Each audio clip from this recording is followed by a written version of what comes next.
April 18, 1945. The Ruhr Pocket, Western Germany.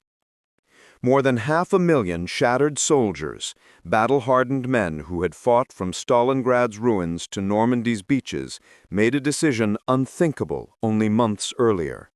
They surrendered en masse to the advancing American armies, not after a climactic battle, not in a blaze of fanatic defiance, but quietly, collectively, decisively. What broke them wasn't simply superior firepower. It was something far more devastating, something invisible, methodical, and absolute. A new kind of warfare the Americans had refined to perfection, one that rendered resistance not only futile, but irrational. April 4th, 1945, 0600 hours, east bank of the Rhine River, Lippe sector. The encirclement was complete. Field Marshal Walter Model, commander of Army Group B, stood in his makeshift headquarters, eyes fixed on maps that told an impossible story. In less than 2 weeks, American armored spearheads had achieved what German doctrine declared operationally impossible: the total entrapment of an entire army group. 325,000 combat troops, plus rear echelons, supply units, and stragglers.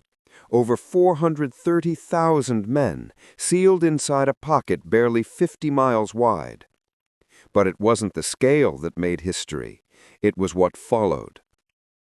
The German army had been encircled before, at Stalingrad, at Falaise, at countless other fronts across Europe. Each time, the trapped forces fought with suicidal ferocity. But this time, there would be no desperate breakouts, no last stands, no doomed counterattacks. Over the next 2 weeks, the largest mass surrender on the Western Front would unfold, quietly, efficiently, relentlessly. And it would expose something the German High Command feared more than any weapon. Their soldiers had stopped believing in the point of resistance. The Americans called their method vertical envelopment, a clinical phrase that masked a revolution in modern combat. Major General J. Lawton Collins, commanding 7th Corps, had perfected a system that didn't just defeat defenders, it made defending itself psychologically impossible. For years, the Wehrmacht had been told the Americans were soft, industrial soldiers who fought with machines, not with will. They were assured that German skill, discipline, and superior leadership would always triumph over material might. But within the Ruhr Pocket were men who had survived the horrors of Kursk and Kiev, veterans who knew how to fight in encirclement, men who had broken out before. And yet, within days, entire divisions were surrendering without firing a shot. By April 18th, when Model finally dissolved Army Group B and released his men from their oaths, over 317,000 had already laid down their arms. By the time the pocket was cleared on April 21st, American forces had processed 325,000 prisoners. 500,000 when counting Luftwaffe, SS, and paramilitary units scattered across the Ruhr Basin. What Germany faced was not an army, it was a system. A seamless, integrated machine that combined air power, armor, artillery, logistics, and psychological warfare into one overwhelming process. Each element reinforced the others, creating a cascade that made every hour of resistance more futile than the last. Model himself wrote in his final dispatch, "The Americans do not fight battles. They stage industrial operations. Our men face not an army, but a system. Courage means nothing when the enemy can anticipate your every move and render your position untenable before you occupy it." 3 weeks later, in the woods near Duisburg, Model ended his life. He left no note, only his aide recorded his final words. "A field marshal does not surrender, and I cannot ask my men to do what I will not." But his men had already chosen. Not out of cowardice, but out of clarity. They had realized a truth their commanders refused to see. The Americans had created a form of warfare where courage, skill, and determination no longer mattered. You could not outfight a system that calculated every move. You could not outmaneuver forces that saw every approach. You could not outlast an army whose lifeline stretched unbroken to an untouched industrial continent an ocean away. The story of the Ruhr Pocket is not a tale of battle. It is the moment industrial warfare reached its logical end, when one side's system made the other struggle not just hopeless, but meaningless. 500,000 soldiers didn't surrender because they were beaten. They surrendered because they had become obsolete. The German military doctrine that failed so catastrophically in April 1945 had been born out of triumph.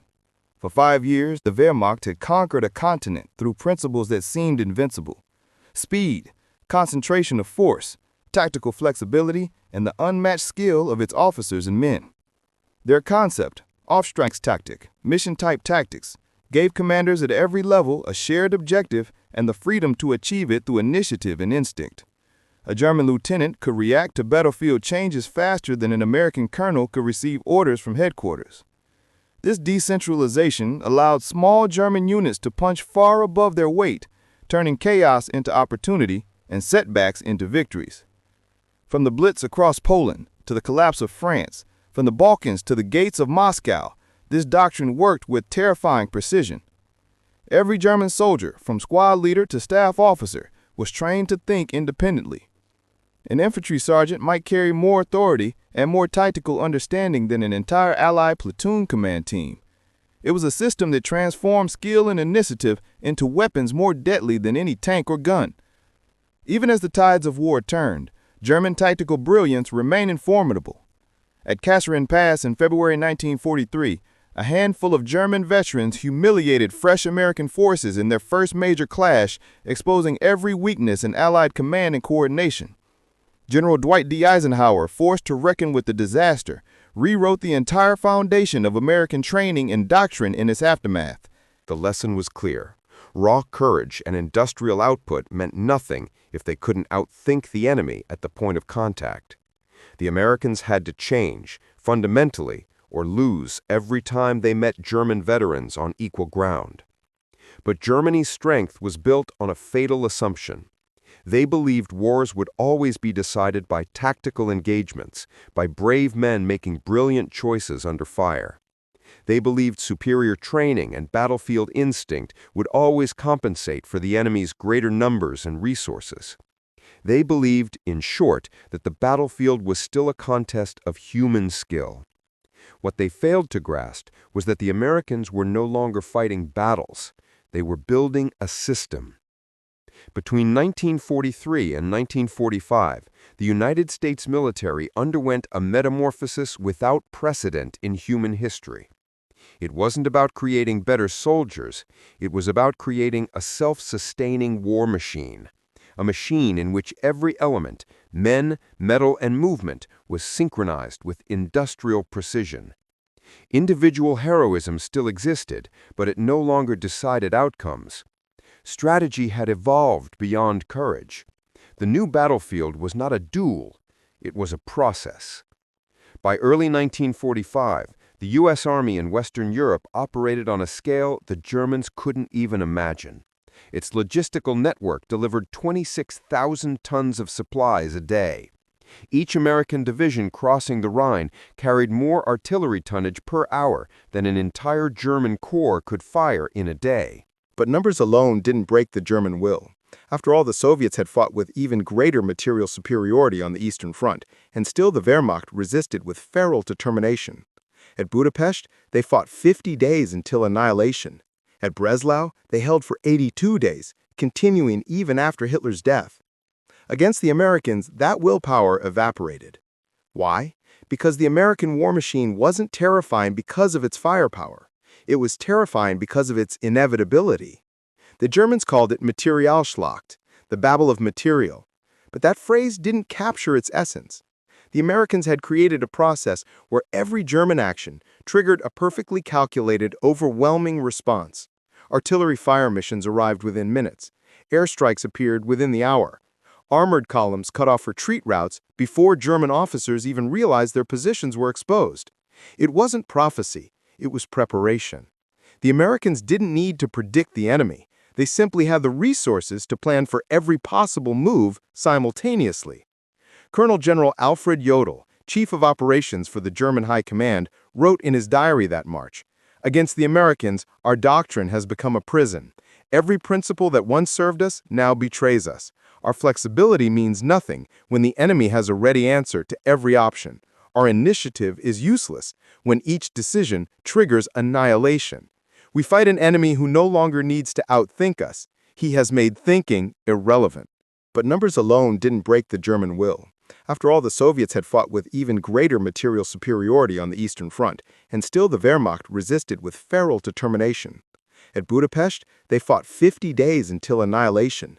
At Breslau, they held for 82 days, continuing even after Hitler's death.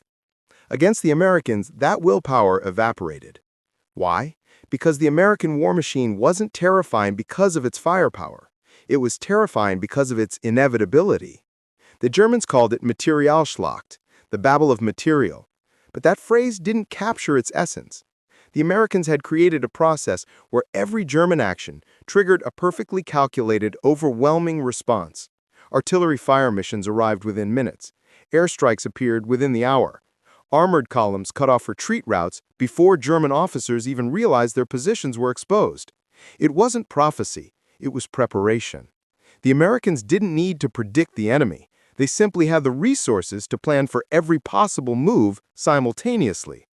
Colonel General Alfred Jodl, Chief of Operations for the German High Command, wrote in his diary that March, "Against the Americans, our doctrine has become a prison. Every principle that once served us now betrays us. Our flexibility means nothing when the enemy has a ready answer to every option. Our initiative is useless when each decision triggers annihilation. We fight an enemy who no longer needs to outthink us. He has made thinking irrelevant." This was the world into which Army Group B marched when American tanks crossed the Rhine. They brought experience, courage, and tactical mastery to a battlefield where none of it mattered anymore. They came prepared to fight a war. What they encountered instead was a system designed to make war itself impossible. The German defensive preparations in the Ruhr were meant to be their masterpiece, a fortress built from 5 years of brutal experience. Army Group B was not a rabble of broken men. It was a veteran formation, hardened by retreat and fueled by grim determination. Here, they would make their final stand. The 116th Panzer Division, battle-tested in Normandy. The 3rd Panzer Grenadier, survivors of Italy and France. The 338th Infantry Division, scarred veterans of the Eastern Front. These were not amateurs. They were the best Germany had left. General Gunther Blumentritt, commanding the 1st Parachute Army within the pocket, had spent the cold months of January and February turning the Ruhr into a fortress. His staff's planning papers, captured later by American intelligence, showed a chilling attention to detail. Every firing line had overlapping fields of fire. Every bridge was wired for demolition. Every crossroad had been pre-registered for artillery. Every possible American approach had been studied, mapped, and fortified. The terrain itself seemed to favor defense.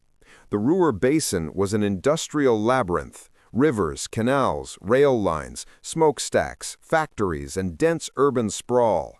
Thousands of mines and industrial buildings created a natural fortress where every street corner could become a bunker, every factory a fortress. German engineers had spent months transforming this landscape into a killing ground, and they knew their enemy well. Captured intelligence files revealed German commanders understood the American advantages.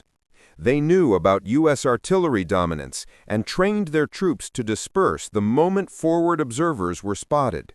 They knew about American air power, planning operations only in poor weather when clouds could shield them. They knew American tank tactics and dug anti-tank positions in depth with layered fallback routes. They weren't ignorant, they were confident. Confident that even against overwhelming force, their doctrine would hold. Their manuals for defensive warfare promised that a well-prepared position held by determined troops could bleed attackers at a ratio of 3 to 5 to 1. Even if the Americans came with triple the strength, the math seemed in Germany's favor. Lieutenant General Fritz Bayerlein of 53rd Corps, a veteran of Africa, Normandy, and the Ardennes, summed up the faith of every German commander. The Americans will attack until their casualties become intolerable. Then they will stop. We only need to make the price too high. The terrain itself seemed to favor defense. The Ruhr Basin was an industrial labyrinth. Rivers, canals, rail lines, smokestacks, factories, and dense urban sprawl. Thousands of mines in industrial buildings created a natural fortress where every street corner could become a bunker, every factory a fortress. German engineers had spent months transforming this landscape into a killing ground. And they knew their enemy well. Captured intelligence files revealed German commanders understood the American advantages. They knew about U.S. artillery dominance and trained their troops to disperse the moment forward observers were spotted. They knew about American air power, planning operations only in poor weather when clouds could shield them. They knew American tank tactics and dug anti-tank positions in depth with layered fallback routes. They weren't ignorant, they were confident. Confident that even against overwhelming force, their doctrine would hold.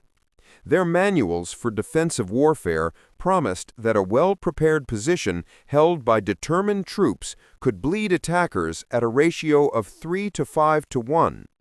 Even if the Americans came with triple the strength, the math seemed in Germany's favor. Lieutenant General Fritz Bayerlein of 53rd Corps, a veteran of Africa, Normandy, and the Ardennes, summed up the faith of every German commander. The Americans will attack until their casualties become intolerable. Then they will stop. We only need to make the price too high. This doctrine had been forged in the crucible of Omar Bradley's 12th Army Group during the bitter winter of 1944.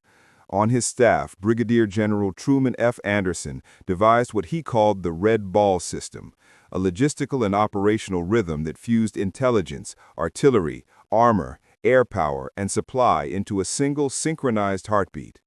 By April 5, 1945, 08:30 hours, the first full day of the encirclement, that system came alive. The Americans didn't just surround the Ruhr, they switched it on. American P-38 reconnaissance aircraft began flying grid patterns over the Ruhr at dawn. Their cameras, mounted beneath the wings, captured every road, bridge, and cluster of movement below, 12 images a second, hundreds of frames per minute. By midday, aerial photographs were being processed in mobile darkrooms and relayed to field command posts through the Signal Corps' wire network. Within hours, those photographs became overlays on operational maps at 1st and 9th Army headquarters. Each arrow, each marker, represented not a theory, but a verified position. Artillery, armor, or infantry, updated in near real time. The Americans weren't guessing where the Germans were, they knew. By late afternoon, these maps were fed into a continuous fire control cycle. Forward observers transmitted grid coordinates to Corps-level artillery liaison officers who entered them into portable plotting boards. The results were passed through switchboards to pre-registered batteries where gunners adjusted their range tables before the observers even called for fire. The delay between spotting a target and opening fire shrank to less than 2 minutes. For the German defenders, this was the first sign that something unnatural was happening. Their movements were answered with immediate surgical artillery fire. A supply truck that paused too long at a crossroads was obliterated. An anti-tank gun that fired once was destroyed before it could reload. Every action triggered an equal and opposite response, instantaneous, precise, and devastating. At first, German commanders blamed spies or radio leaks. Counterintelligence units searched for hidden transmitters, arrested civilians, even executed suspected informants. But the strikes kept coming, mechanical, predictable, relentless. Every time they adapted, the pattern evolved faster. By April 7th, the system had reached full operational rhythm. American air reconnaissance fed data to artillery command, artillery cleared paths for armored spearheads, armor advanced only after logistics confirmed resupply routes were secured, and behind them, engineers rebuilt bridges before the ink dried on the orders authorizing the next assault. It was war conducted as an algorithm. Inside the Ruhr pocket, German reports began describing it in almost mystical terms. One officer wrote, "The enemy seems to know everything. They strike before we can react, move before we can plan, destroy before we can see." Another, captured near Essen, told his interrogators, "It is not soldiers we fight, it is a process. We shoot at one part and another takes its place. We retreat and they are already there." By April 8th, the collapse of command had begun. German field telephones were silent. Headquarters no longer received coherent reports, only fragments of panic. Divisions that existed on maps no longer existed in reality. Entire regiments vanished into industrial ruins, their survivors emerging days later, dazed and starving, unaware the front had already passed them by. American intelligence described it not as breakthrough, but disintegration. They didn't defeat German units, they simply ceased to function. Psychological warfare officers from SHAEF began broadcasting surrender instructions by loudspeaker and leaflet. What astonished them was how quickly the messages took hold. Even die-hard formations, paratroopers, Waffen-SS, Panzer Grenadiers began surrendering in groups, some still in formation, as if the act of resistance had simply been erased from their programming. In his final report before capture, General Blumentritt tried to explain what had happened. "We were prepared for a battle of endurance, not annihilation without contact. The Americans did not fight us, they rendered us irrelevant." By April 10th, the Ruhr was no longer a fortress. It was a graveyard of a system that believed war could still be mastered by courage, experience, and willpower. The Americans had shown that will alone no longer mattered. At 1340 hours, a final radio message was intercepted from the German 15th Army headquarters. Command no longer possible. Units untraceable. Communications destroyed. Enemy everywhere. Then silence. The fortress had not fallen. It had simply ceased to exist. By April 12, 1945, the Ruhr pocket had ceased to be a battlefield. The front no longer had meaning. Maps no longer had lines. What remained was motion without direction, a broken landscape of surrendering men and silent machines. The German High Command in Berlin received conflicting messages. One report claimed Army Group B was holding firm. Another insisted it no longer existed. Both were true in their own way.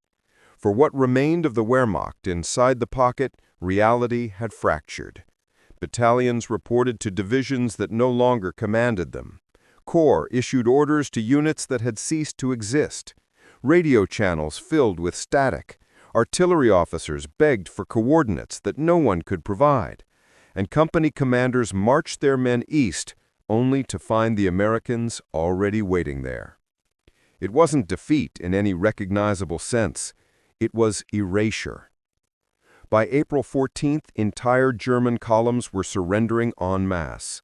Some laid down arms at crossroads, others waved white cloths from factory rooftops.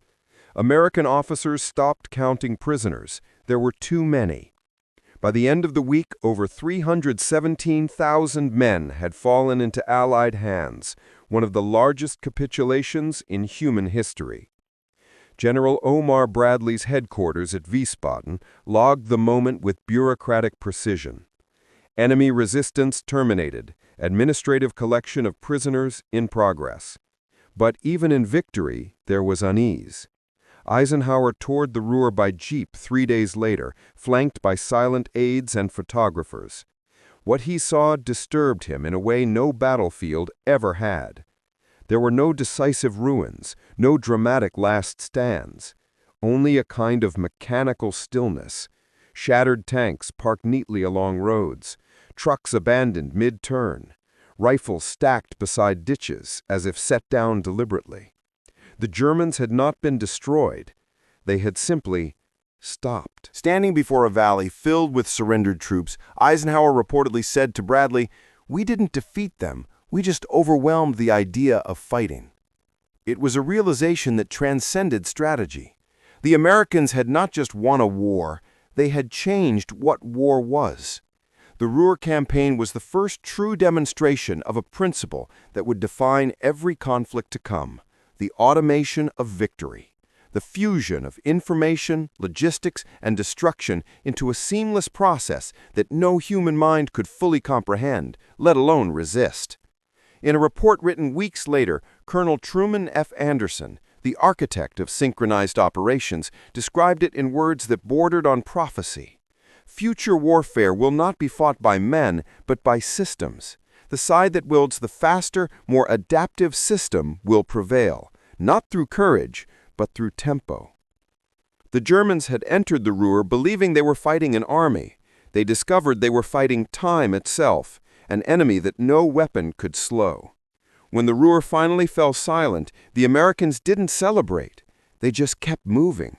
Their columns rolling east, their machines refueling, their process resuming, as if victory itself was only another scheduled phase of operation. And behind them, in the ruins of the industrial heart of Germany, the last defenders of the old world realized the truth. The age of the soldier was over.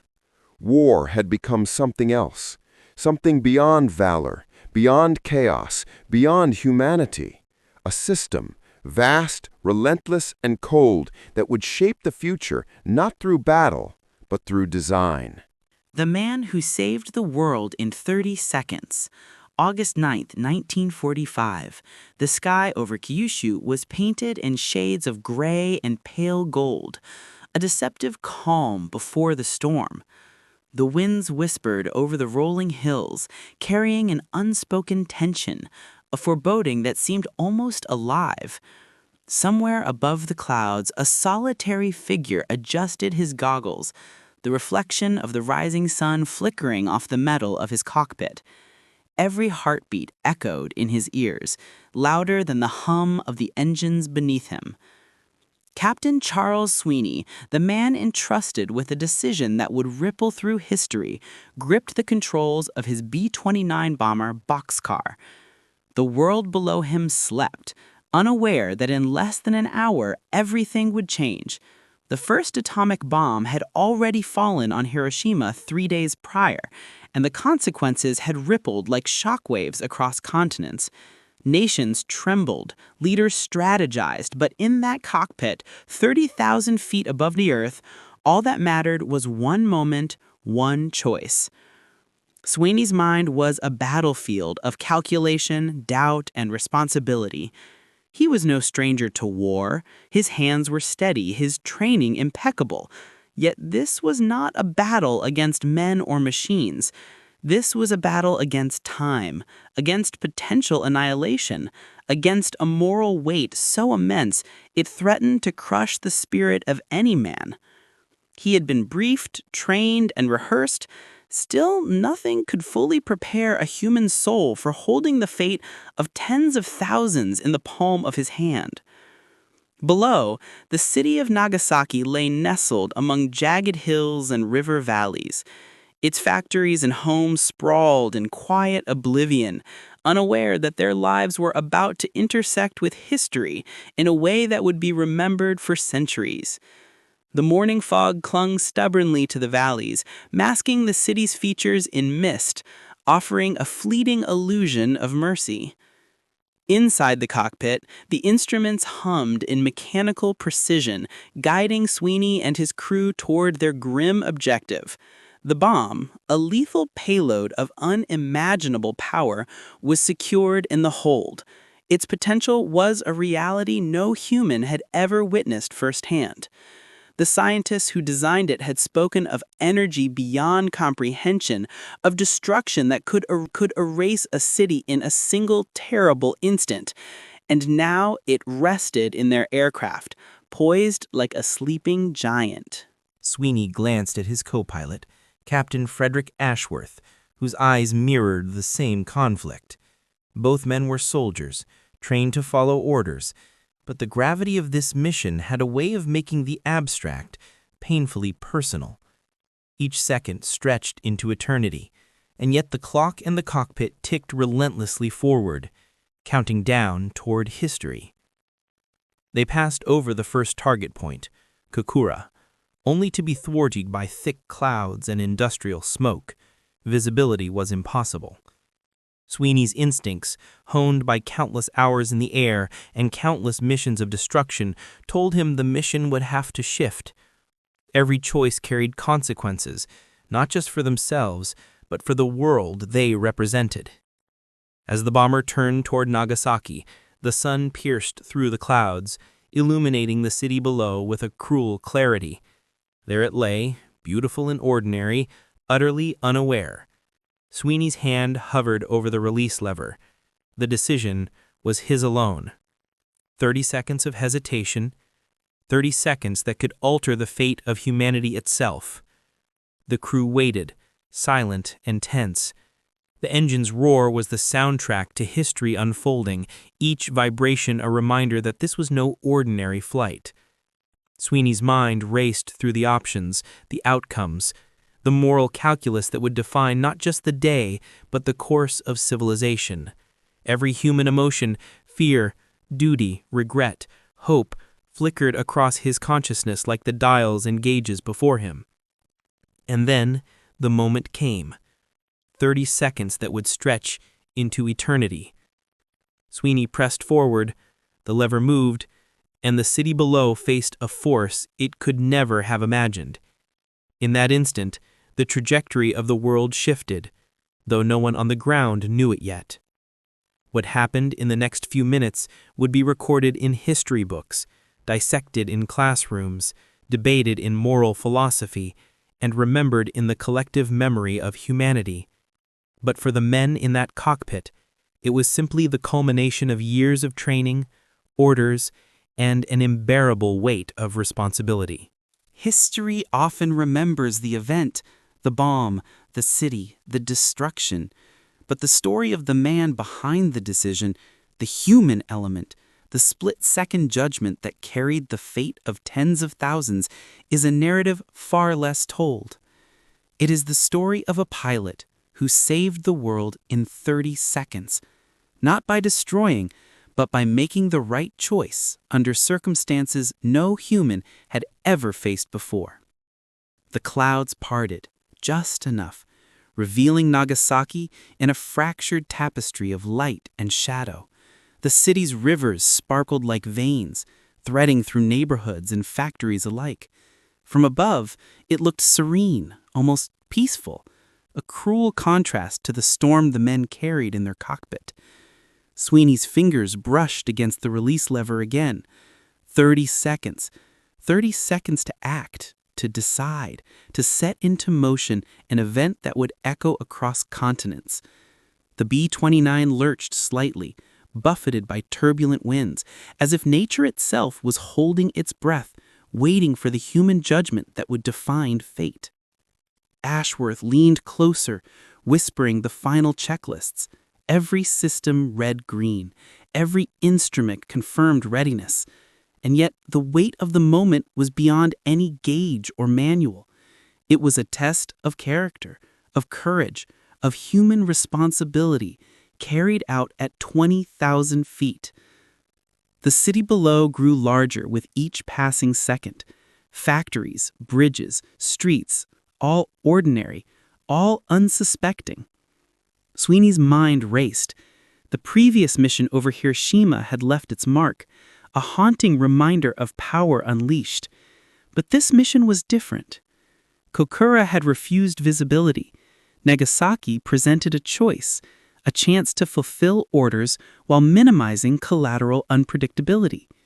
History would remember the result, but only the pilot understood the delicate balance between duty and discretion.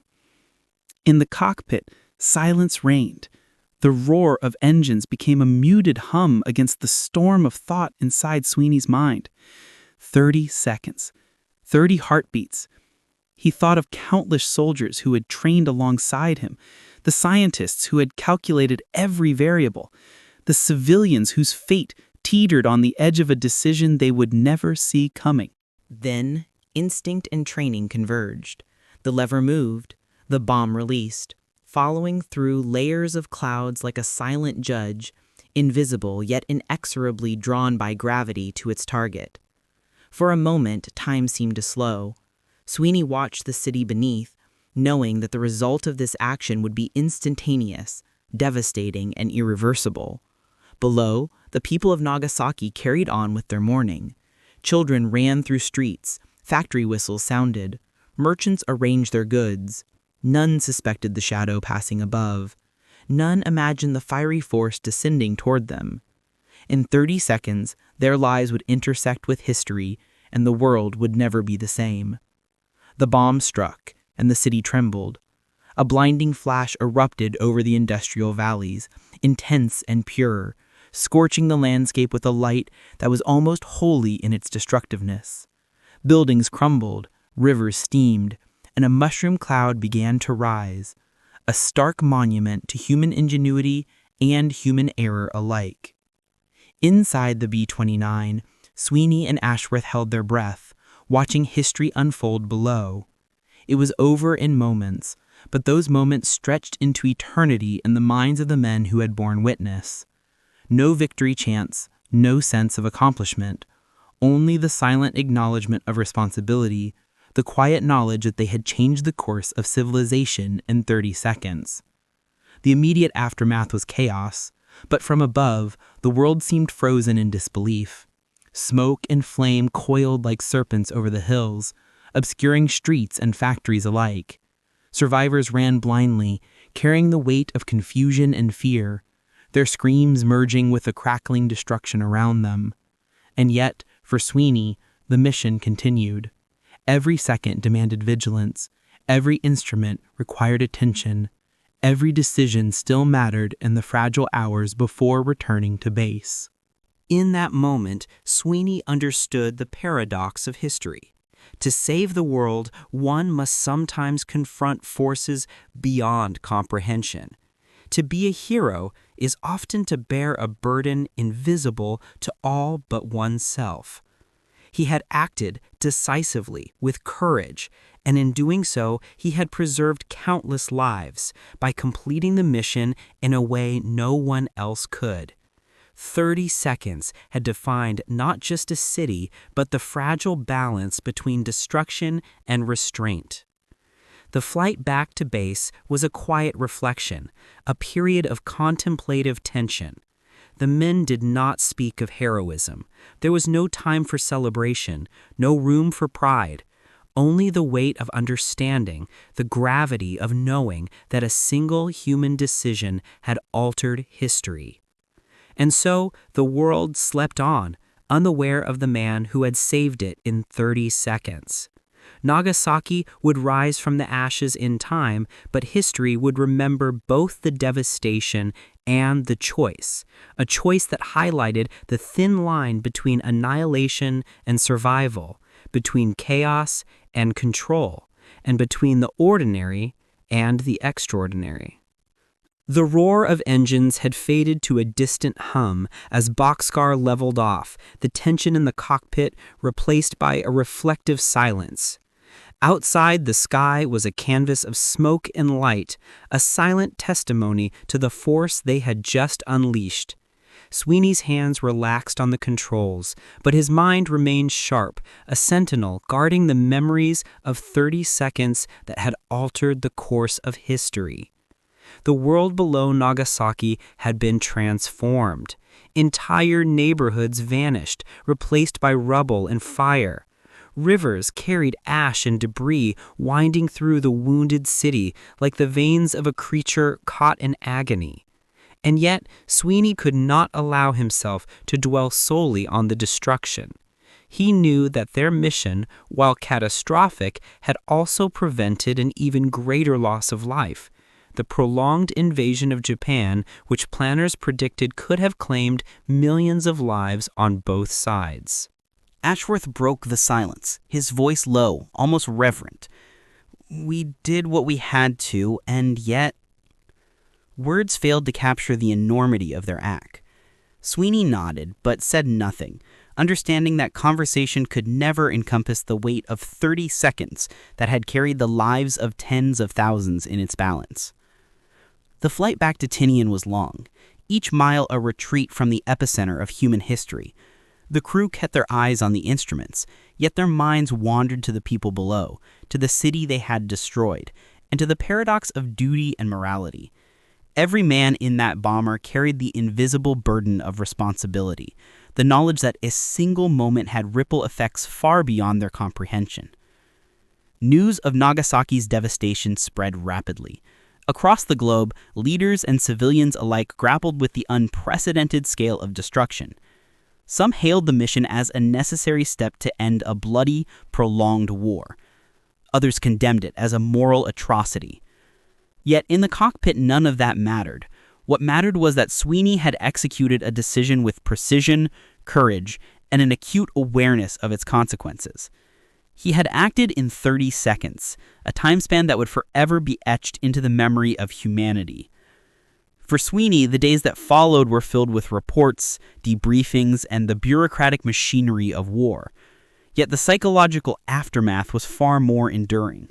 He thought often of the civilians below, the families, the children, the countless lives suspended on a thread of his decision. He would later reflect that heroism often comes disguised as duty, and duty sometimes bears a weight heavier than any metal could measure. Meanwhile, the historians, scientists, and strategists began to dissect the event from every angle. They debated flight paths, weather conditions, bomb calculations, and the ethical ramifications.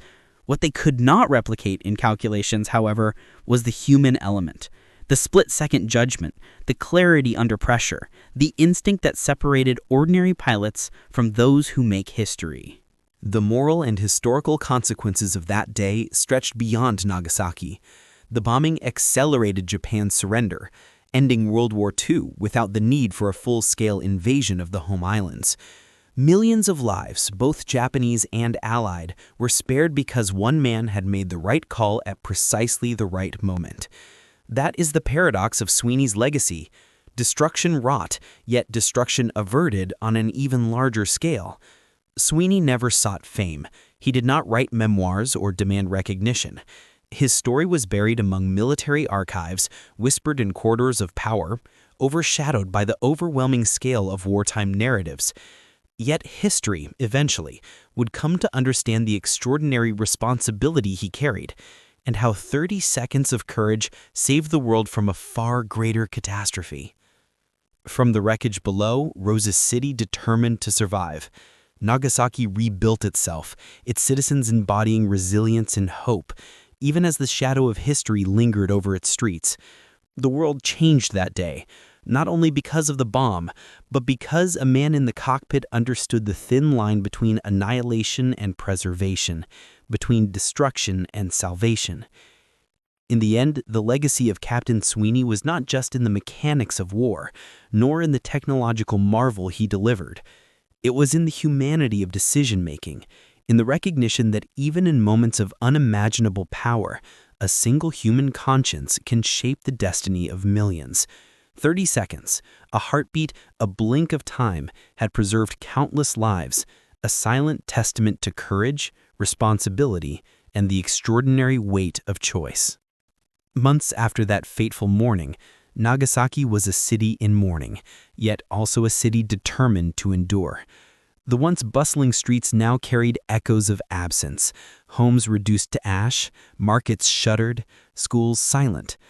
Survivors wandered through rubble, clutching the few possessions that remained, trying to make sense of a reality that had been torn apart in 30 seconds. Every face bore the mark of shock, every movement a testament to resilience.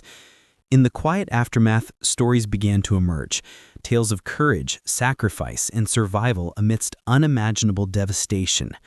Mothers shielded children from falling debris, strangers pulled the injured from wreckage, and entire communities improvised shelters from the ruins. In this suffering, the human spirit displayed a quiet, stubborn defiance. Nagasaki would rebuild, not as it had been, but as a city transformed by loss and perseverance. Meanwhile, thousands of miles away, Captain Charles Sweeney returned to a world at peace, yet one carried invisible scars. He resumed his military duties, attended ceremonies, and followed orders, but the memory of Nagasaki lingered. He knew that his actions had saved countless lives, but the cost weighed heavily on him. Every mission he had flown before this one had involved destruction, but never with such an irreversible magnitude. 30 seconds had defined not only history, but the moral boundaries of human responsibility. Sweeney often reflected on that brief window of decision. He thought about the calculations, the weather, the instruments, and the soldiers who had trained with him, but most of all, he thought about the civilians below. Could one man truly bear the responsibility for the fate of thousands? Could a single choice ever be justified, even when it preserved millions more? These were questions that would follow him for decades, unanswered, yet profoundly shaping the man he became. For the world, the bombing of Nagasaki marked a turning point. Japan surrendered days later, ending a war that had consumed millions of lives across continents.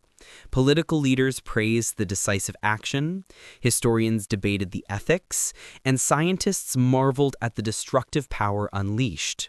Yet beneath all the analysis lay the quiet truth.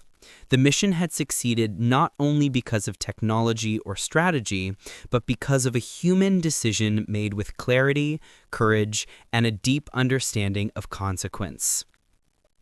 Back in Nagasaki, the survivors began the slow process of recovery.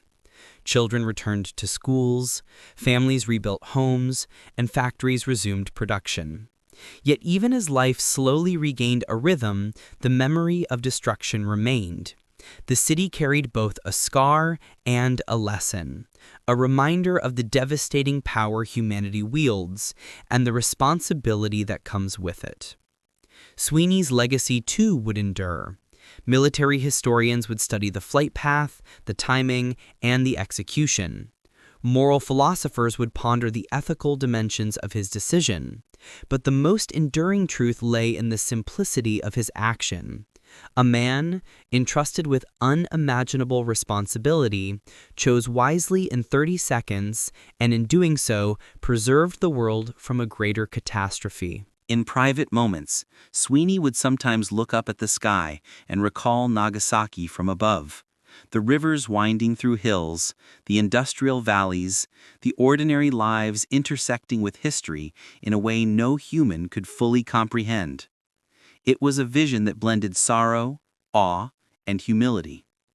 He had flown into history, executed a mission of unparalleled consequence, and returned to a world forever changed, but one where millions had survived because of 30 seconds of courage. In the years that followed, the world wrestled with the shadow of Nagasaki. Newspapers printed images of devastation. Scientists debated the implications of nuclear power. And political leaders navigated the precarious new reality of atomic warfare. Across continents, humanity was confronted with a chilling truth.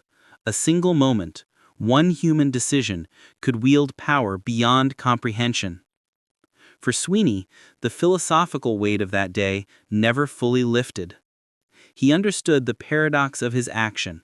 By carrying out the bombing, he had hastened the end of a brutal war and saved countless lives. Yet he had also overseen devastation of a scale almost unimaginable.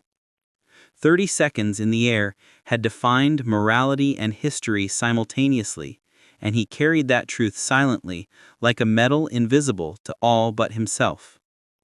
Military analysts dissected every aspect of the Nagasaki mission.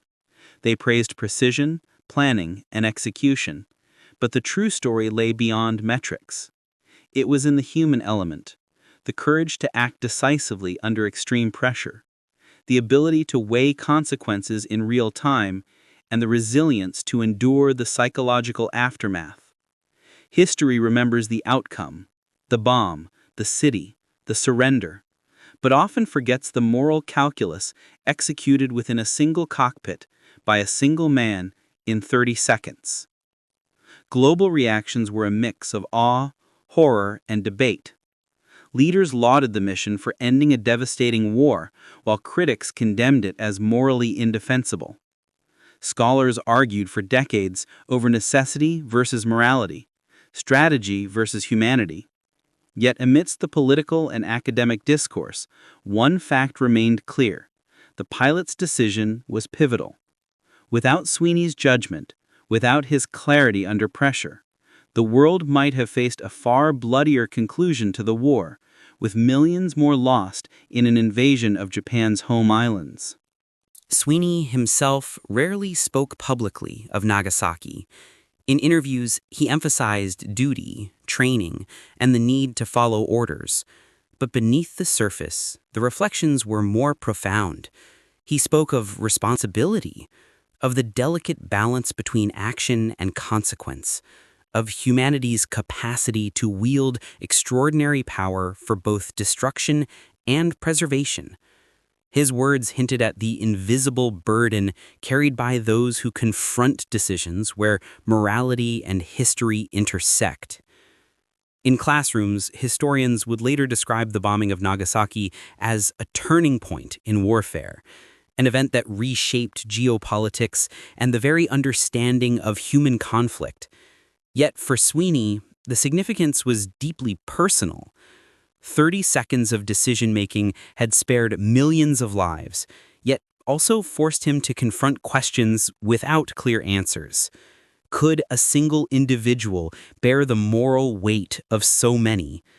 How does one reconcile duty with conscience? And what does it mean to truly save the world? Survivors in Nagasaki would rebuild their lives, but the memory of that morning remained etched into their collective consciousness. The city, scarred yet resilient, became a symbol of humanity's dual nature, capable of both unimaginable destruction and profound recovery. And Sweeney, flying thousands of miles away, became an unseen guardian of that recovery, a man whose courage in a brief, decisive moment had altered the course of millions of lives. The story of Nagasaki is not just about bombs and warplanes. It is a story of human judgment, moral courage, and the extraordinary responsibility carried by those who hold the levers of history. 30 seconds in the cockpit, 30 seconds of unwavering focus and conscience had changed the world. And in that fleeting span of time, Captain Charles Sweeney became not just a pilot, but a man whose decisions would echo across generations. After the war, Captain Charles Sweeney returned to a world that had moved forward, yet still carried echoes of the decision he had made in 30 seconds. Life for him was a delicate balancing act between ordinary existence and extraordinary memory. He resumed duties in the Air Force, attended ceremonies, and navigated a world fascinated with the technological marvel he had helped deliver. Yet, privately, he wrestled with the invisible burden of history. Sweeney often reflected on his crew, men who had shared the cockpit, the tension, and the moral weight of that fateful morning. Each carried their own memories. Each wrestled with questions of conscience and responsibility. Some spoke openly, others in quiet recollections, but all understood that what they had experienced was beyond ordinary comprehension. It was not just a mission, it was a defining moment where ordinary men bore the extraordinary responsibility of shaping human history. Meanwhile, Nagasaki itself began the painstaking journey of recovery. Survivors, known as hibukasha, faced immense challenges, rebuilding homes, lives, and communities from ash and rubble. Amid the devastation, courage and resilience shone. Children returned to makeshift schools, families erected temporary shelters, and neighbors helped neighbors rise from the debris. The city became a testament to the human spirit's determination to endure even in the face of overwhelming tragedy. Stories of survival emerged, weaving together narratives of tragedy and hope. A mother shielding her child from falling debris, a stranger pulling an injured neighbor to safety, a teacher helping students escape the blast. All ordinary acts that became extraordinary in the context of history. And somewhere in the memories of those who survived, the silent presence of the pilot above lingered. A man whose choice, however devastating in immediate effect, had spared millions more from a drawn-out invasion. Sweeney's post-war life was marked by introspection. In interviews, he spoke sparingly about Nagasaki, often emphasizing duty and necessity rather than heroism. Yet the weight of moral responsibility never left him. He recognized that history judged actions in broad strokes, but it was the human decisions, the split seconds, the choices under pressure, that truly defined outcomes. 30 seconds in a cockpit had prevented potentially millions of deaths, yet carried a moral complexity that would endure for decades. The pilot's reflections were mirrored by the city below. Nagasaki, scarred but resilient, became a symbol of the dual nature of humanity, the capacity for destruction and the capacity for renewal. Monuments were erected, memorials built, and generations educated about the events that shaped their lives. The story of that morning, its devastation, its human element, and its moral complexity remained a lesson for the world. Even in the darkest moments, human judgment can preserve life, even as it grapples with the weight of destruction. Sweeney would later say that the 30 seconds over Nagasaki were both the heaviest and the most consequential of his life. He had flown into history, executed a mission of unparalleled impact, and returned to a world forever changed. Yet, amidst the accolades, historical analyses, and debates, he carried the quiet knowledge that his decision had been necessary, deliberate, and ultimately life-saving. The legacy of that morning is twofold: a city rebuilt from ashes, and a man who bore the weight of history in a brief span of time. It is a story of human courage, moral clarity, and the extraordinary power of decision-making under unimaginable pressure. Captain Charles Sweeney, the man in the cockpit, became a guardian of life in 30 seconds, a testament to the profound impact one individual can have on the course of history. Beyond the borders of Japan, the echoes of Nagasaki rippled across the world. Political leaders and military strategists absorbed the consequences of atomic warfare with equal measures of awe and fear. The Cold War was on the horizon, and the very nature of global conflict had been irrevocably altered. One man's decision in 30 seconds had not only shaped the outcome of World War II, but had also laid bare the terrifying power humanity now wielded.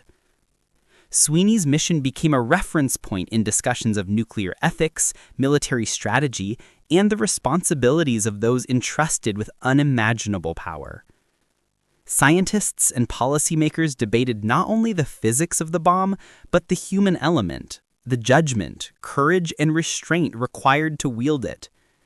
30 seconds in a cockpit became a case study in moral philosophy, a lesson in how the right decision under extreme pressure can avert even greater catastrophe.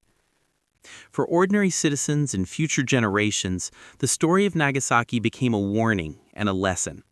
Monuments and memorials were erected, schools taught the history, and the survivors' stories were shared to emphasize the fragility of peace and the weight of responsibility. At the center of this history stood a man whose actions were largely invisible to the public eye, yet whose judgment had shaped the course of nations. Sweeney's reflections on these developments remained deeply personal. He recognized the immense responsibility of every person in a position to make consequential decisions. The moral clarity required in the cockpit that morning was a microcosm of the broader question facing humanity. How do we wield power responsibly? How do we make choices under pressure that could determine life or death on a massive scale? The answers are never simple, yet his experience provided a singular example of decisive action guided by conscience. Historians, ethicists, and military strategists continue to study that mission. They examine flight paths, bomb calculations, and contingency plans he plans. But the most enduring lesson remains human. Even in the face of technology capable of unprecedented destruction, the choices of a single individual can preserve millions of lives. 30 seconds, a fleeting span of time, had altered the trajectory of history. And as decades passed, Sweeney's story merged with the broader narrative of humanity's struggle with nuclear weapons. The mission over Nagasaki stands not just as a historical event, but as a moral beacon, an example of how courage, clarity, and responsibility can coexist even amidst the darkest capabilities of mankind. One man, in 30 seconds, had saved the world, not by chance, not by accident, but by exercising the judgment, restraint, and courage that define the very essence of humanity. Decades have passed since that fateful morning over Nagasaki, yet the story endures. The city, once engulfed in fire and destruction, stands today as a symbol of resilience, remembrance, and the delicate balance between devastation and hope. Memorials line its streets, museums preserve the accounts of survivors, and the voices of Hibakusha continue to teach the world about the human cost of war. For Captain Charles Sweeney, the story of that day remained a private, contemplative journey. In interviews and speeches, he spoke sparingly, often reflecting on duty, responsibility, and the fragile thread that separates life from destruction. He rarely framed himself as a hero. To him, heroism was not measured in medals or accolades, but in the quiet understanding of consequence and the courage to act decisively under unimaginable pressure. History remembers the flash, the mushroom cloud, the destruction of a city.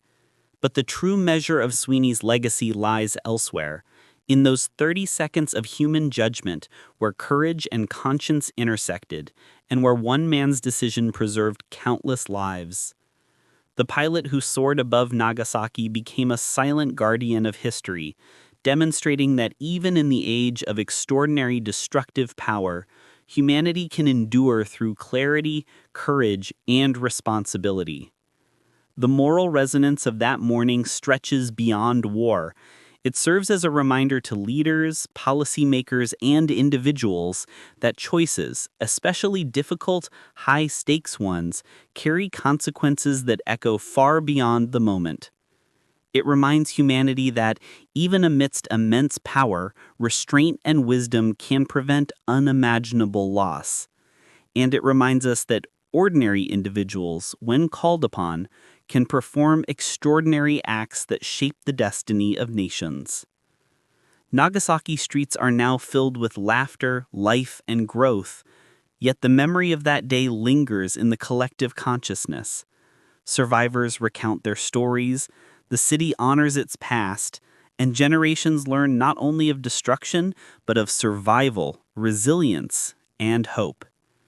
In this interplay between tragedy and recovery, Sweeney's role is immortalized, not as a destroyer, but as a man whose judgment, in 30 seconds, shaped a future in which life prevailed over annihilation. As the sun rises over Nagasaki today, it illuminates a city rebuilt, a world that continues to learn, and the enduring truth of human responsibility. 30 seconds in a cockpit became a moment in which history and humanity converged, where courage under pressure preserved millions of lives, and where the moral clarity of one man offered the world a chance to endure. Captain Charles Sweeney, the man who flew above Nagasaki, remains a symbol of the extraordinary impact one individual can have. His story teaches that history is not just written by the events themselves, but by the choices made in fleeting, critical moments. In 30 seconds, he saved the world, and in doing so, left a legacy of courage, conscience, and enduring hope. Even decades later, the memories of Nagasaki lingered vividly in the minds of its survivors. Stories emerged of fleeting acts of courage amidst the chaos, a teacher guiding children through burning streets, neighbors carrying the injured to safety, and families clinging together amid the devastation. Each account highlighted the resilience of ordinary people confronting extraordinary circumstances. For Sweeney, who had flown miles above unaware of the individual faces below, these stories offered a haunting yet humbling perspective. 30 seconds in the air had touched countless lives in ways that could never fully be quantified. In the cockpit of Boxcar, those 30 seconds had been measured not only by time, but by the precision of thought and action. Sweeney remembered the instruments, the trajectory calculations, and the constant awareness of altitude, wind speed, and timing. Every decision, when to release, how to navigate clouds, which path to follow, was executed with meticulous care. Yet despite all calculations, the ultimate responsibility lay in human judgment, a reminder that even the most sophisticated technology cannot replace the conscience of a pilot. The crew, too, carried the weight of those moments. Ashworth, the co-pilot, often reflected on the surreal clarity of their mission. They were soldiers, trained for war, yet faced with an assignment that transcended conventional combat. In debriefings, both men described a mixture of detachment and awareness, a focus on duty paired with the inevitable moral contemplation that followed. It was an experience that shaped their lives, haunting yet defining them in ways they could never escape. Survivors' recollections often highlighted the unpredictability of survival. A child rescued from a collapsing home, a worker shielded from flying debris by a neighbor, a factory family pulled from rubble moments before the blast wave hit. These acts of humanity occurred simultaneously with destruction, emphasizing that even in the darkest hours, life could persist. For Sweeney, learning of these stories years later reinforced the complexity of his role. One human decision had triggered devastation, yet had also helped avert a far greater catastrophe. Historians and ethicists continued to analyze the Nagasaki mission with remarkable detail. Flight paths, meteorological conditions, and ordnance performance were scrutinized, but the human element remained central. 30 seconds in the cockpit had required not only technical mastery, but emotional clarity, a balance of duty and moral judgment rarely demanded of anyone. In classrooms and military academies, Sweeney's mission became a case study, a lesson in the extraordinary responsibility of human decision-making under pressure. Meanwhile, Nagasaki's reconstruction progressed slowly but surely. Survivors built new homes, restored schools, and reopened markets. Memorials and museums were established, preserving artifacts and testimonies of that day. The city transformed into a living reminder of human resilience, and its story became intertwined with the legacy of Sweeney's fright, an enduring testament to the consequences, responsibilities, and moral clarity required in moments of unprecedented historical significance. Among the survivors of Nagasaki, some stories lingered in stark, unforgettable clarity. A young boy, no older than 10, remembered the instant of blinding light, the way it seemed to freeze the world around him, turning familiar streets into unrecognizable ruins. His mother, clutching him tightly, guided him through streets of fire and debris, each step a precarious thread between life and death. Across the city, a factory worker shielded his co-workers from collapsing walls, improvising a pathway to safety that would save dozens of lives. These acts of courage, the ordinary in human instinct, became extraordinary under the shadow of atomic destruction.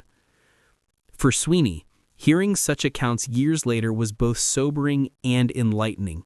He understood that the 30 seconds he spent making a decision in the cockpit had consequences that extended far beyond immediate calculations.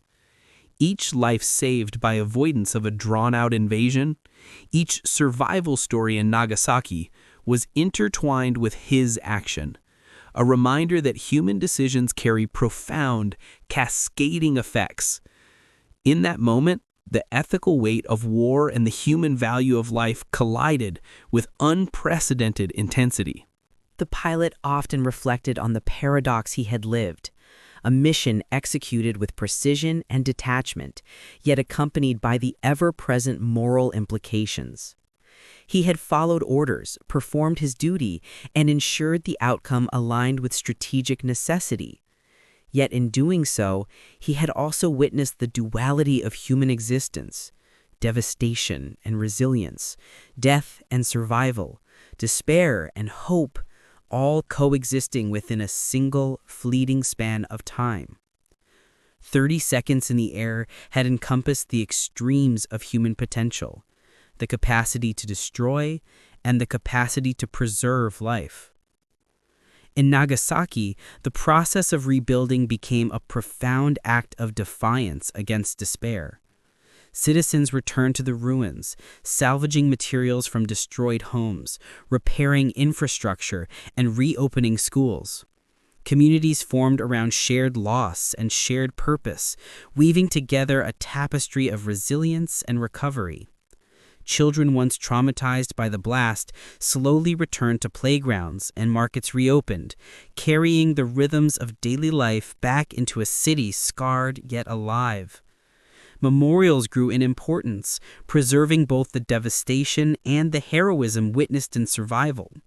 Names were inscribed, artifacts preserved, and museums built, ensuring that future generations would remember not only the destructive power of atomic weapons, but also the strength and courage of ordinary people. Through these memorials, Nagasaki told a story of endurance, a story in which Sweeney's mission played a crucial, if unseen, role. The legacy of that morning also resonated in Sweeney's own life. He became increasingly aware of the ripple effects of human decisions, the subtle yet profound impact one individual can have on the course of history. His reflections extended beyond military service to philosophical musings on the nature of choice, morality, and human responsibility. In his view, the 30 seconds above Nagasaki were not just a mission, they were a microcosm of the human condition. Decisions made under pressure, consequences faced with courage, and lives shaped by the clarity of conscience. As years turned into decades, Sweeney came to understand that the true measure of his actions lay not in history books or medals, but in the enduring life preserved by those 30 seconds. Each child who grew up in a rebuilt Nagasaki, each family who survived the atomic bombings, carried within them a silent testament to human resilience and to the responsibility borne by those entrusted with unimaginable power. The echoes of Nagasaki reached far beyond Japan's shores. World leaders, military strategists, and scientists alike grappled with the new reality of nuclear power. The world had witnessed, in 30 seconds, the capacity for total destruction and, in that same instant, the potential to preserve millions of lives through decisive, responsible action. Sweeney's mission became a pivotal reference in discussions surrounding the control, ethics, and governance of nuclear weapons. In the United States and abroad, policymakers debated the moral and strategic imperatives of nuclear warfare. Should nations pursue disarmament, or was the mere existence of such weapons necessary to prevent future conflict? These questions were inseparable from the story of Nagasaki, where one man's decision had directly influenced not only the outcome of a war, but the trajectory of global geopolitics. The mission became a case study, how the judgment of a single individual could alter the balance of life, death, and international power. Sweeney himself rarely engaged in public debate, but his reflections were profound. He often spoke of responsibility, caution, and the human element in decision-making. The 30 seconds he spent over Nagasaki became, in his view, a lesson for the ages. Technology alone cannot dictate morality. Conscience must guide action, particularly when the stakes involve millions of lives. For Sweeney, the mission was less about glory and more about understanding the magnitude of human choice. Globally, the bombing of Nagasaki accelerated efforts to define ethical limits in warfare. Treaties and agreements were discussed, nuclear policy frameworks were developed, and the world became acutely aware of the thin line separating survival from annihilation.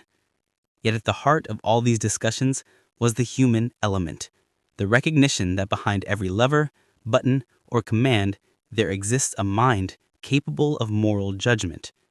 Sweeney's story exemplified this truth, how 30 seconds in the cockpit could influence global policy, moral discourse, and historical memory. In Nagasaki, life continued to rise from the ashes. Survivors rebuilt not only homes, but community bonds, schools, hospitals, and cultural institutions. Annual memorials and public education campaigns ensured that future generations would understand both the destructive power of atomic weapons and the resilience of humanity.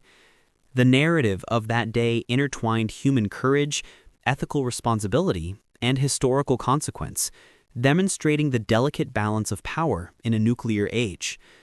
For Sweeney, the personal legacy of Nagasaki was inseparable from the broader lessons of humanity.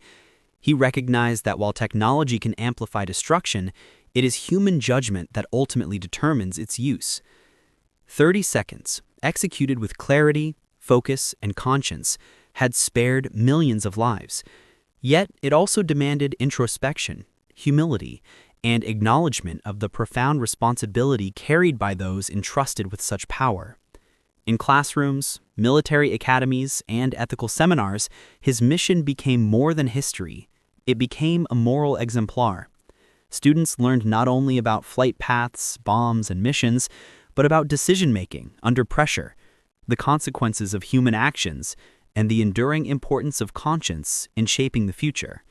One man, in 30 seconds, had changed history, and in doing so, left the world a lasting lesson in responsibility, morality, and courage. Decades after that fateful morning, Nagasaki streets were filled with life once more. Children laughed and rebuilt parks, markets buzzed with energy, and the hum of daily life returned. Yet beneath the surface, the memories of the atomic blast remained, etched in the hearts of survivors and preserved in the city's memorials. Each story, each survivor, carried a fragment of history that could never be erased. Among these stories were accounts of ordinary courage.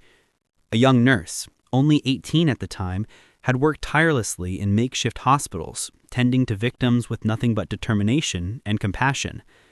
Families shielded one another in moments of peril, neighbors improvised safe passage through debris, and children who had been orphaned were adopted into extended communities, forming bonds that transcended tragedy. These acts of humanity emerged amid unimaginable loss, reflecting resilience that mirrored the moral weight of Sweeney's mission above. Sweeney, long after leaving the Air Force, often contemplated these human narratives. He realized that while technology and strategy dictated the mission's execution, it was human conscience and moral clarity that had truly defined its legacy. 30 seconds in the air had caused destruction, yes, but it had also preserved life on a scale almost impossible to measure. It was a paradox that weighed on him. One moment of devastation, yet a lifetime of reflection and recognition of its necessity. The crew, too, shared these reflections. Ashworth spoke quietly in interviews of the surreal clarity of their flight, recalling the precision, the tension, and the split-second judgment that had been required. The men often described a mixture of awe, fear, and humility, acknowledging that history would remember the mission in broad strokes, yet could never fully comprehend the human decision at its core. In that cockpit, they had balanced technology, training, and morality, a combination rarely demanded in any profession. For Nagasaki, rebuilding was both a physical and spiritual journey. Monuments were erected to honor the dead. Memorial parks preserved the sites of devastation, and museums displayed artifacts that told the city's story. Children were educated about the events of August 9, 1945, not only about destruction, but about survival, courage, and the enduring human spirit. The city's narrative became inseparable from the story of the mission above, highlighting the delicate interplay between catastrophe and resilience, death and survival. Sweeney often reflected on the duality of his experience. He had followed orders, executed a mission with precision, and carried the moral weight of history. Yet he understood that the mission's ultimate legacy was not the bomb, the plane, or the explosion, but the lives saved, the war shortened, and the countless stories of survival that would unfold in its wake. 30 seconds in a cockpit had created consequences that resonated through generations, a testament to human judgment under extraordinary pressure. As Nagasaki thrived once more, and as the world continued to grapple with the implications of nuclear power, the lessons of that morning endured. History, morality, and human conscience converged in a single act of decisive courage. The story of Captain Charles Sweeney, the man who saved the world in 30 seconds, remains a reminder that even amidst destruction, the human capacity for responsibility, ethical judgment, and resilience can shape the course of civilization.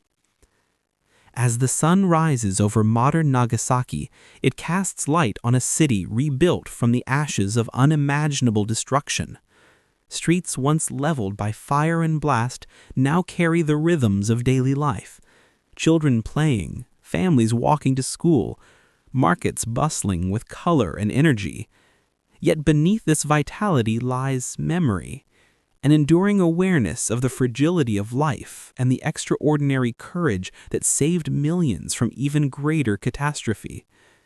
Captain Charles Sweeney's legacy is inseparable from this story.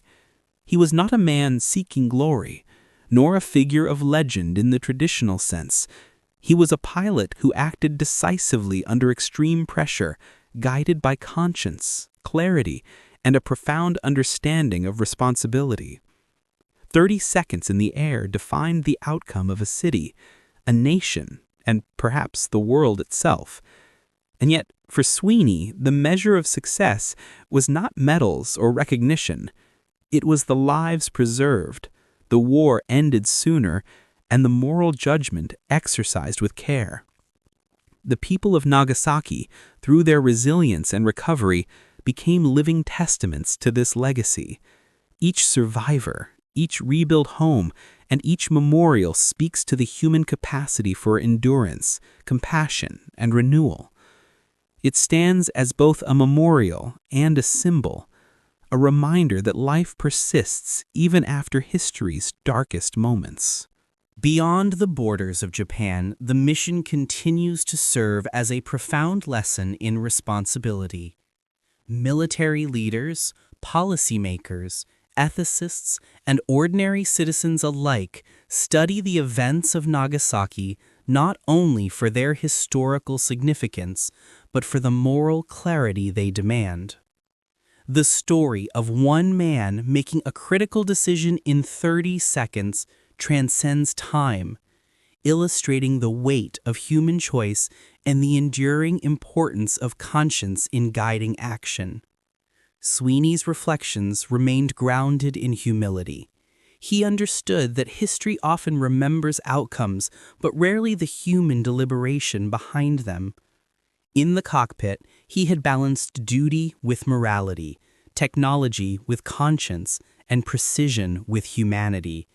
His action, brief yet monumental, remains a testament to the extraordinary power of decision-making in moments when stakes are immeasurable, consequences irreversible, and lives dependent on clarity and courage.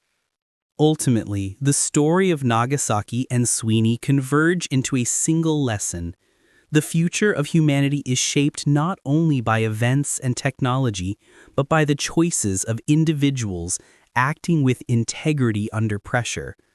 30 seconds in a cockpit preserved countless lives, altered history, and offered a vision of hope amid devastation. It reminds us that courage, moral responsibility, and human conscience are as vital as any instrument, strategy, or weapon in shaping the destiny of our world. And so, the legacy endures.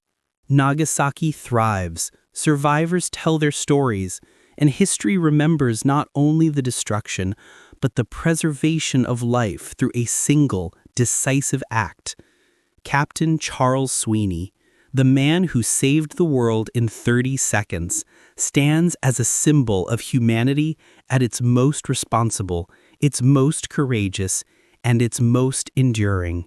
A reminder that even in moments of unimaginable power, conscience and clarity can safeguard life and shape history forever. Finally, history often remembers the events, the explosions, the headlines, but the true story lies in the choices we make when the stakes are highest. Captain Charles Sweeney, in 30 seconds above Nagasaki, faced a decision that no one else could. He acted with courage, precision, and conscience, and in doing so, preserved millions of lives. Nagasaki rose from the ashes, its people resilient, its story a testament to survival, hope, and human strength. And Sweeney's legacy reminds us all, April 18, even in the darkest 1945, moments, a single Ruhr act of Pocket, clarity, Western Germany. responsibility, and courage More than half a can million change the shattered course of soldiers, history. If this battle-hardened story men who moved had you, fought from give it a like, Stalingrad's share ruins it to with others, Normandy's beaches, and don't forget to made a subscribe decision for more unthinkable extraordinary only tales from months history. earlier. They Stories that show surrendered us not en just what masse happened, to the advancing but what American it truly armies, means to be not after human. a climactic battle, not in a blaze of fanatic defiance, but quietly, collectively, decisively. What broke them wasn't simply superior firepower. It was something far more devastating, something invisible, methodical, and absolute. A new kind of warfare the Americans had refined to perfection, one that rendered resistance not only futile, but irrational. April 4th, 1945, 0600 hours, east bank of the Rhine River, Lippe sector. The encirclement was complete. Field Marshal Walter Model, commander of Army Group B, stood in his makeshift headquarters, eyes fixed on maps that told an impossible story. In less than 2 weeks, American armored spearheads had achieved what German doctrine declared operationally impossible: the total entrapment of an entire army group. 325,000 combat troops, plus rear echelons, supply units, and stragglers. Over 430,000 men, sealed inside a pocket barely